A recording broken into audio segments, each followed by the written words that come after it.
सास हो तो ऐसी। कहाँ मर गई बहू? अंदर से आवाज आई। जिंदा हूँ माँ जी। तो फिर मेरी चाय क्यों अभी तक नहीं आई? कब से पूजा करके बैठी हूँ। ला रही हूँ माँ जी। बहू चाय के साथ भजिया भी ले आई। सास ने कहा, तेल का खिलाकर क्या मारोगी? बहू ने कहा, ठीक है माँ जी, ले जाती हूँ। सास ने कहा, रहने दे, अब बना दिया है तो खा लेती हूँ। सास ने भजिया उठाई और कहा, कितनी गंदी भजिया बनाई है तुमने। बहू, माँ जी मुझे कपड़े धोने हैं, मैं जाती हूँ। बहू दरवाजे के पास छिपकर खड़ी हो गई। सास भजिया पर टूट पड़ी और पूरी भजिया खत्म कर दी। बहू मुस्कुराई और काम पर लग गई। दोपहर के खाने का वक्त हुआ।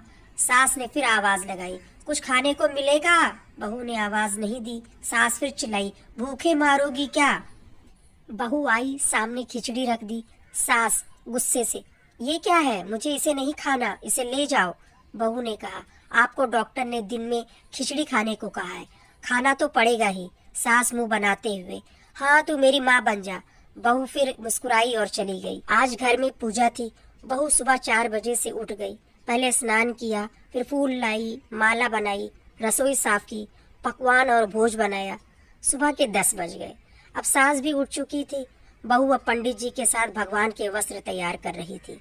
आज ऑफिस की छुट्टी थी तो पति भी घर पर ही थे। पूजा शुरू हुई। सास चिल्लाती हुई, बहू ये नहीं है, बहू वो नहीं है। बहू दौड़ी दौड़ी आती और सब करती। अब दोपहर के 3 बज गए थे। आरती की तैयारी चल रही थी। पंडित जी ने सबको आरती के लिए बुलाया और सबके हाथों में थाली दी। जैसे ही बहू ने थाली पकड़ी, थाली हाथों से गिर गई। शायद भोज बनाते हुए बहू के हाथों में तेल लगा था, जिसे वो पोंछना भूल गई थी। सारे लोग तरह तरह की बातें करने लगे। कैसी बहू है, कुछ नहीं आता, एक काम भी ठीक से नहीं कर सकती, न जाने कैसी बहू उठा लाए। एक आरती की थाली भी संभाल नहीं सकी। उसके पति भी गुस्सा हो गए, पर सास चुप रही, कुछ नहीं कहा। बस यही बोल के छोड़ दिया, सीख रही है, सब सीख जाएगी धीरे धीरे। अब सबको खाना परोसा जाने लगा। बहू दौड़ दौड़ के खाना देती, फिर पानी लाती। करीब 70-80 लोग हो गए थे।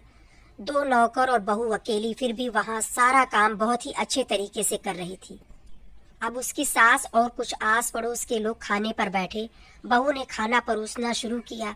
सबको खाना दे दिया गया। जैसे ही पहला निवाला सास ने खाया, तुमने नमक ठीक नहीं डाला क्या? एक काम ठीक से नहीं करती, पता नहीं मेरे बाद कैसे ये घर संभालेगी। आस पड़ोस वालों को तो जानते ही हो ना साहब, वो बस बहाना ढूंढते हैं नुक्स निकालने का। फिर वो सब शुरू हो गए, ऐसा खाना है, ऐसी बहू है, ये वो वगैरह वगैरह। दिन का खाना हो चुका था। अब बहू बर्तन साफ करने नौकरों के साथ लग गई। रात में जगराता का कार्यक्रम रखा गया था। बहू भी 1-2 गीत गाने के लिए स्टेज पर चढ़ी। सास जोर से चिल्लाई, मेरी नाक मत काट देना, गाना नहीं आता तो मत गा, वापस आ जा। बहू मुस्कुराई और गाने लगी। सबने उसके गाने की तारीफ की, पर सास मुंह फुलाते हुए बोली, इससे अच्छा तो मैं गाती थी जवानी में, तुझे तो कुछ भी नहीं आता। बहू मुस्कुराई और चली गई। अब रात का खाना खिलाया जा रहा था। उसके पति के ऑफिस के दोस्त साइड में ही ड्रिंक करने लगे। उसका पति चिल्लाता, थोड़ा बर्फ लाओ, तो सास चिल्लाती, यहाँ दाल नहीं है। फिर चिल्लाता, कोल्ड ड्रिंक नहीं है, पापड़ ले आओ। इधर उधर आखिर में उसके पति की शराब गिर पड़ी उसके एक दोस्त पर और बोतल टूट गई। पति गुस्से में 2 झापड़ अपनी पत्नी को लगाते हुए कहता है, जाहिल कहीं की, देख कर नहीं कर सकती, तुझे इतना भी काम नहीं आता। सारे लोग देखने लगे। उसकी पत्नी रोते हुए कमरे की तरफ दौड़ी। फिर उसके दोस्तों ने कहा, क्या यार, पूरा मूड खराब कर दिया, यहाँ नहीं बुलाया होता तो अच्छा रहता, हम कहीं और पार्टी कर लेते। कैसी अनपढ़ गंवार बीवी ला रखी है तूने, उसे तो मेहमानों की इज्जत और काम करना तक नहीं आता। तुमने तो हमारी बेइज्जती कर दी। अब आस पड़ोस की औरतों को और बहाना मिल गया था। वो कहने लगी, देखो क्या कर दिया तुम्हारी बहू ने, कोई काम की नहीं है। मैं तो कहती हूँ अपने बेटे की दूसरी शादी करा दो, छुटकारा पाओ इस गंवार से। सास उठी और अपने बेटे के पास जाकर उसे थप्पड़ मारा और कहा, अरे नालायक, तूने मेरी बहू को मारा, तेरी हिम्मत कैसे हुई, तेरी टांग तोड़ दूंगी। उसके बेटे के दोस्त कुछ कहने ही वाले थे कि उसकी माँ ने घूरते हुए कहा, चुप, बिल्कुल चुप, यहाँ दारू पीने आए हो, जबकि पता है आज पूजा है और तुम्हें पार्टी करनी है। कैसे संस्कार दिए हैं तुम्हारे माता पिता ने। और किसने मेरी बहू को जाहिल बोला? जरा इधर आओ, चप्पल से मारूंगी अगर मेरी बहू को किसी ने शब्द भी कहा तो। अरे पापी, तूने इस लड़की को बस इसलिए मारा कि तेरी शराब टूट गई? पापी, वो बच्ची सुबह 4 बजे से उठी है, घर का सारा काम कर रही है, न सुबह से नाश्ता किया, न दिन का खाना खाया, फिर भी हंसते हुए सबकी बातें सुनते हुए, ताने सुनते हुए घर के काम में लगी रही। तेरे यार दोस्तों को वो अच्छी नहीं लगी, जूते से मारूंगी तेरे उस दोस्तों को जो कभी उन्होंने ऐसा कहा। उसके यार दोस्त चुपके से खिसक लिए। अब सास बहू के कमरे में गई और बहू का हाथ पकड़कर बाहर ले आई। सबके सामने कहने लगी, किसने कहा था अपनी बहू को घर से निकाल के दूसरी बहू ले आना?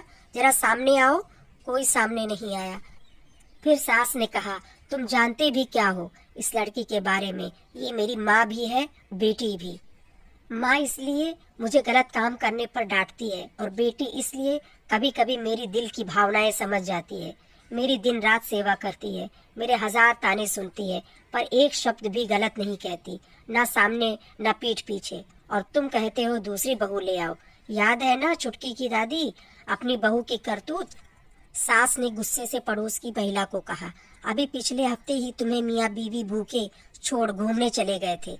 मेरी इसी बहू ने 7 दिनों तक तुम्हारे घर पर खाना पानी, यहाँ तक कि तुम्हारे पैर दबाने जाती थी, और तुम इसे जाहिल बोलती हो? जाहिल तो तुम सब हो जो कोयले और हीरे में फर्क नहीं जानते। अगर आइंदा मेरी बहू के बारे में किसी ने एक लफ्ज भी बोला तो मुझसे बुरा कोई नहीं होगा, क्योंकि ये मेरी बहू नहीं, मेरी बेटी है। बहू सिसकियां लेते हुए फिर कमरे में चली गई। सास ने एक प्लेट उठाई और भोजन परोसा, बहू के कमरे में खुद ले गई। सास को भोजन लाते देखा तो बहू ने कहा, अरे माँ जी, आप क्या कर रही हो, मैं खुद ले लेती। सास ने प्यार से ताना मारते हुए कहा, डर मत, इसमें जहर नहीं है, मार नहीं डालूंगी तुझे। तुझे नई सास चाहिए होगी, पर मुझे अभी भी तू ही मेरे घर की बहू चाहिए। बहू ने अपनी सास को रोते हुए गले से लगा लिया। सास भी रो दी पहली बार और कहा, चल खाना खा ले। फिर मजाक करते हुए कहा, फिर मेरे पैर दबाने चले आना, और ये ख्याल मन में मत लाना कि सास पैर बोलती है, किसी दिन मैं इसका गला दबा दूंगी, क्योंकि कभी मैं भी यही सोचती थी। दोनों खूब हंसने लगती हैं।